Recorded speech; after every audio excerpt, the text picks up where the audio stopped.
What is up guys, Rick here, and this is how to get the Sleeper Simulant exotic heavy fusion rifle in Destiny. Now the search for the Sleeper Simulant has been one of the biggest quests by the Destiny community. There is entire subreddits dedicated to the search for the Sleeper Simulant. It's been one of the most fascinating searches I've ever seen. So many clues, so many things like being deciphered and people trying to come up with theories. In fact, I'm not joking about this, last night I was on the Fallen Saber strike trying to pursue some leads, trying to trigger some sort of instance that would let us finally continue with the Sleeper Simulant quest. Turns out there was simply a time wall and Bungie decided to let us finally do the quest we've unlocked a long time ago.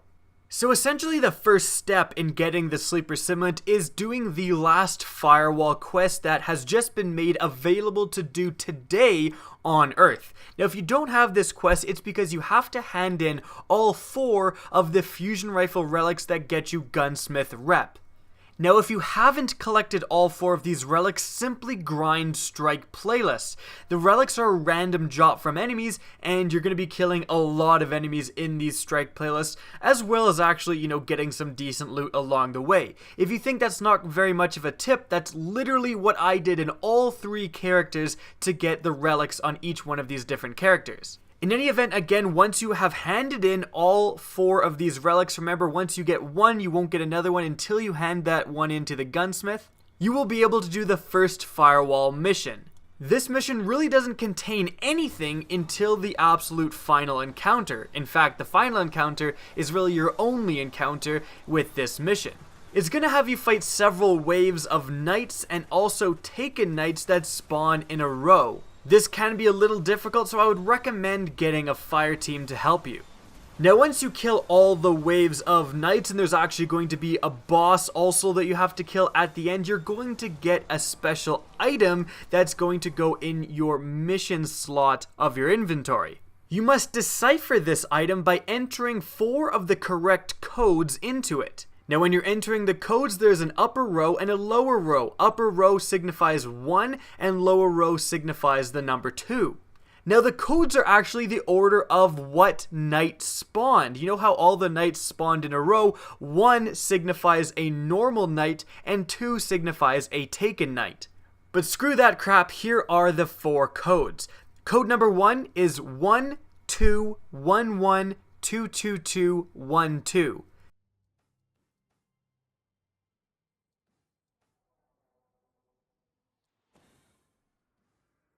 Code number 2 is 12112211. Code number 3 is 1222122211.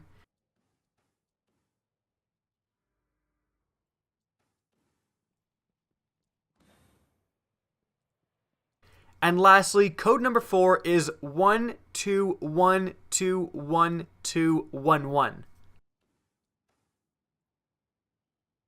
Now once you have entered all 4 of these codes, you're going to unlock another mission. This mission can actually only be done by just you. You can't do this mission with anyone in your fire team. Now you're going to spawn in and see that you only have 3 minutes and 50 seconds to reach Cade's stash. There's pretty minimal enemy resistance along the way, however you may want to kill the wizards as they can actually slow you down. Now once you go up the grav lift, the chest is going to be right in front of you. Open this chest and actually nothing is going to happen.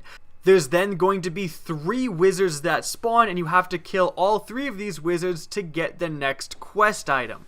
Now once you have slain all 3 wizards, you will be awarded with a new quest item, which is the IKELOS fusion core.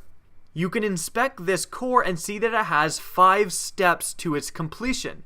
Now firstly, you have to dismantle a legendary heavy weapon. Simply then, once you've done this, you're going to get a strange item. For doing this, you go to the IKELOS fusion core, examine it again, and then when you go over the right option, it's going to allow you to press it, and there you go, you now have 1 out of 5 steps complete.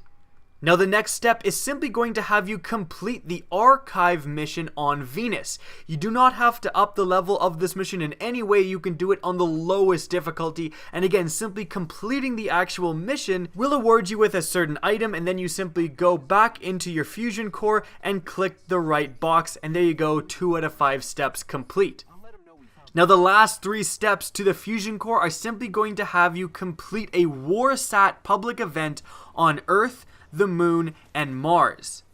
To do this, simply open a Destiny public event tracker website. I use destinypublicevents.com, and it's going to tell you when all of these public events are occurring. You go there and just pray that it's actually going to be a WarSat. Mars is definitely the most brutal of these WarSats. We spent, the better part of almost 2 hours waiting for a WarSat to spawn. It was just eliminate the enemy target over and over and over again. So you might want to prioritize Mars. It seems like the spawn rates for the WarSat on Mars are terrible, and the other 2 on Earth and the Moon really aren't that bad. But again, it could just be completely randomized.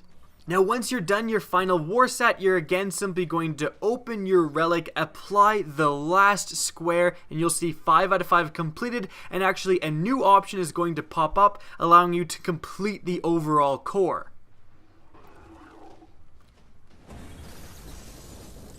Once this core is completed, you head back to the gunsmith and hand it in to him. Once you hand in the completed core to the gunsmith, nothing happens. It seems like we're behind yet another time wall and simply waiting for Bungie to allow us to finish the quest. Hence why this video is called Part 1. Now I just want to take this opportunity to reiterate what bullshit this whole event was. And I really only have one reason that I think it's bullshit, and here it is. Bungie actually tweeted out to the community that don't waste your time with the newly discovered raid room, it's simply an Easter egg. They said, look, there's no loot here, it's just a basketball court essentially. Which is great, nothing wrong with that. However, Bungie have known for almost a month now that they're simply going to release this quest on a random day. The community has nothing to do with it, it's simply some intern at Bungie pressing a button and allowing us to complete the quest we've completed a month ago. As such, Bungie let people waste hundreds of hours deciphering things, thinking of clues, doing everything they can to try to find this sleeper simulant, just for it, again, to be a time wall. And I think the saddest part of this whole thing is that the people that spent the most time searching for the sleeper simulant are the people that had the most faith in Bungie. The people that thought, oh, there's no way Bungie's going to cop out and just have a time wall. There's going to be some grand scheme, some amazing clue that's going to let us finally find the sleeper simulant. But no, it was the worst possible option. In any event, doing all these steps is going to have you prepared for when the next quest inevitably drops. Hope you guys enjoyed this video and found it helpful. If you did, please remember to rate and share it. And if you want to see more Destiny content similar to this, please remember to slap that subscribe button. If you want to get in touch with me, the best way is on Twitter. That's linked in the description, as is my Twitch channel, which you can follow as well. Again, I hope you enjoyed the video, and as always, have a good day.